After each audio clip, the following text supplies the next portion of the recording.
If this is the first time you're setting up printing from your Chromebook, you will need to download and install the Mobility Print Chrome app.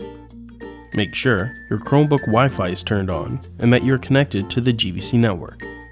Next, search for Mobility Print in the Chromebook App Store and click on the Add to Chromebook button. On the Chrome browser, you will see that the Mobility Print app has been installed.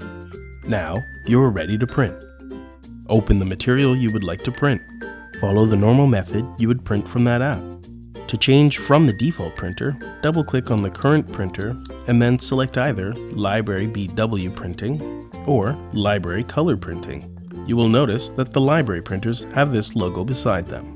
When ready, tap the printer icon, then enter your student number for username and StuView password for password, then tap Print.